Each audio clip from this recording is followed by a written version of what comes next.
The Stoic philosophers taught that we should be very selective about who we associate with. Letting negative people impact us too much can disrupt our tranquility and virtue.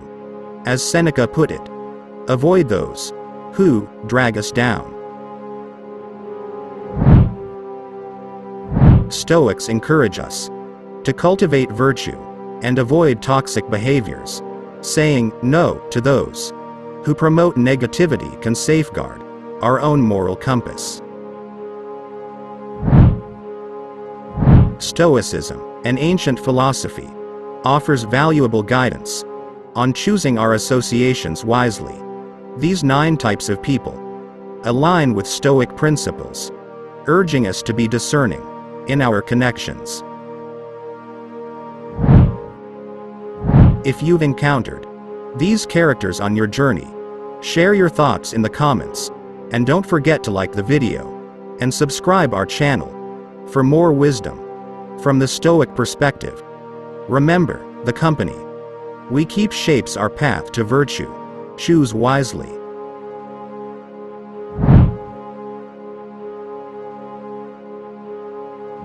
Recognize the signs of a toxic friendship. These may include constant criticism, draining your time, energy, pressuring you into unwise decisions, competitiveness, undermining your self-confidence, or violating your trust. Don't expect to change them. As Epictetus said, what upsets people is not things themselves, but their judgments about the things. Toxic people usually believe their behavior is justified. You can only control yourself. Set clear boundaries. Make your needs and limits clear, directly but compassionately. Don't enable bad behavior or get entangled in drama. Practice saying no.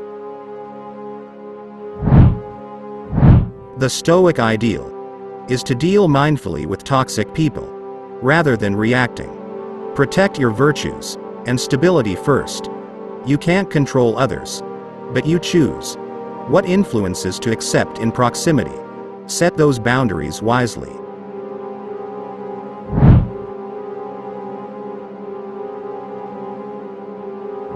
Recognize the warning signs. Manipulators often play on emotions like guilt, obligation, pity, or fear. Watch for excess flattery. Lies are constantly shifting blame to others, rather than taking responsibility. Protect your decision-making. Epictetus said, "Make your acts your own, since that is what it means to be free."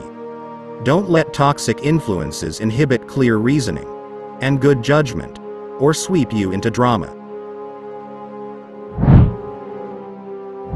In short, shine an illuminating light on manipulation, rather than getting entrapped. Prioritize self-protection. Create distance when reasonable, but otherwise respond with philosophical patience, while expecting better conduct over time.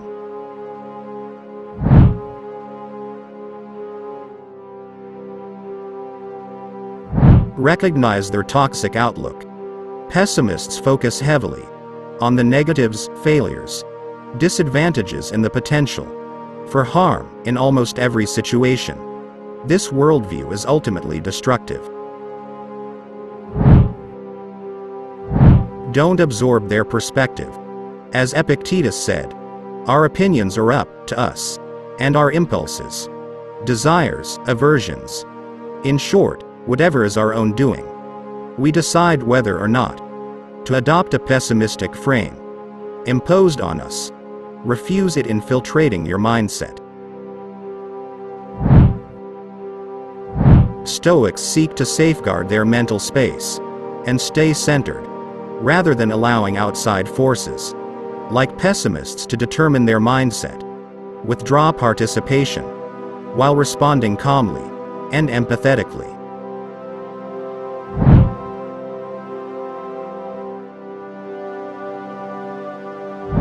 Recognize their victim mentality. Chronic complainers play the role of a victim who has no power This avoids responsibility. Their talking replaces action. Don't get drawn into this frame of mind. Empathize, but don't enable. You can acknowledge their frustration or disappointment. However, refrain from excess sympathy. That feeds into their sense of powerlessness and entitlement to simply complain rather than act. Model self-reliance and accountability. Rather than lecturing complainers, inspire a healthier mindset in their presence by being solutions-driven yourself. Take ownership of the aspects within your control without complaining. Limit unnecessary contact. As with pessimists, constant exposure to those who see themselves as victims can undermine your positive, responsible outlook and drain emotional energy over time. Set healthier boundaries.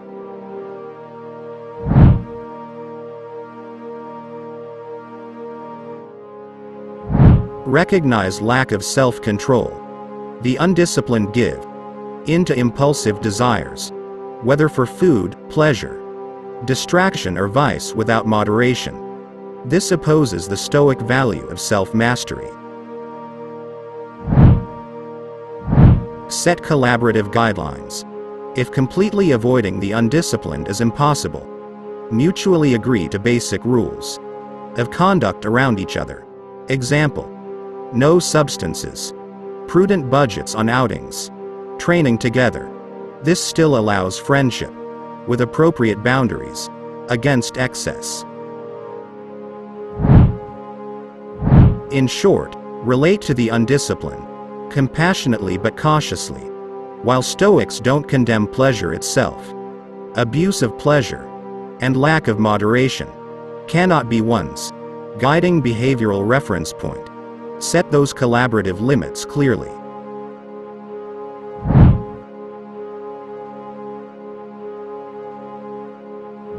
Recognize the insincerity. As Epictetus said, flattery is born of base motives. Excessive compliments often manipulate and hide ulterior agendas, rather than expressing genuine admiration tied to virtue. Don't compromise your principles. The Stoics warned against letting flattery go to your head in ways compromising duty, wisdom or self-control. Staying grounded in virtuous principles provides clarity. Set boundaries around enabling. Politely say no to requests from flatterers seeking favors, possessions or access built purely on their lip service, rather than authentic care for you. While some flattery stems from benign social rituals, be wary of excessive reliance. As Marcus Aurelius said, "No flattery, friends, I'd rather sink than float on charm disguised." Counter with genuineness and measured self-appraisal.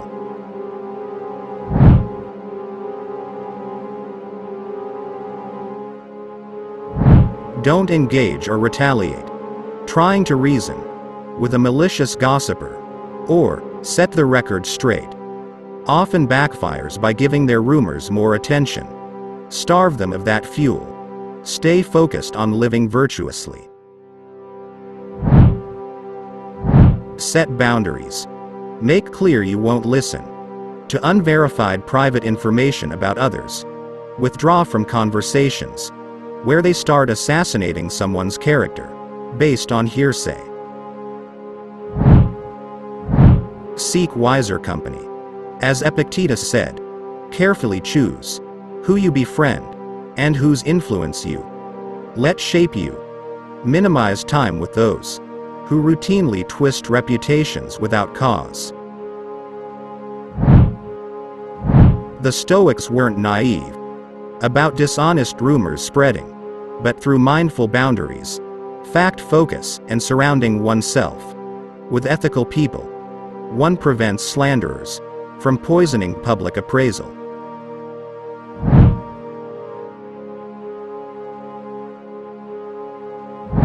Recognize their distorted priorities. The vain value fame, wealth, attention, and exterior markers of prestige, more than developing inner character, wisdom, or meaningfulness. This contradicts Stoic values. Model humility in conduct. Embody the counters to vanity in your own comportment. Modesty, dignity, respect, temperance of status claiming, and prioritizing conscience over adulation. Limit exposure where reasonable. As Marcus Aurelius advised, stay mindfully aware of who you allow to shape your worldview, significantly reducing contact with the vain safeguards against their corrupting influence. The Stoics prescribe living clearly and acting rightly versus chasing externally validated importance. Follow their lead in steering clear of those lost in the illusion that a famous self represents a virtuous or happy self.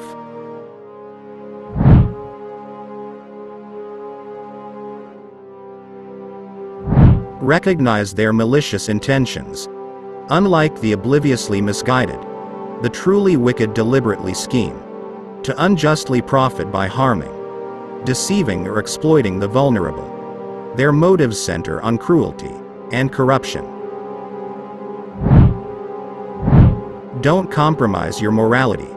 As Marcus Aurelius said, to live with the gods, stand high above fame and death. Upholding virtue often means refusing participation or enablement of wicked plots and accepting the sacrifices this may incur. Expose wrongdoing ethically. While Stoics avoid reactionary outbursts, they support calmly presenting factual accounts of corruption that hold the wicked accountable through proper channels. This curbs their influence. Offer redemption, but stay vigilant. Stoics believe even the wicked may one day see reason, so remind them of this possibility. But in the meantime, minimize proximity and continue guarding against malicious actions on their part. While the Stoics urge compassion towards those who are, intentional wickedness directly assaults human dignity and the brotherhood of humanity. Limit engagement and enact all ethical precautions while still allowing for redemption. The Stoics advise we carefully choose our friends and influences. Avoid what brings you down, wastes your time, or ruins your character. Say no when needed. So that covers my take on 9 people Stoics would avoid. Thanks for watching. Let me know what you think in the comments, and don't forget to like the video and subscribe our channel for more videos.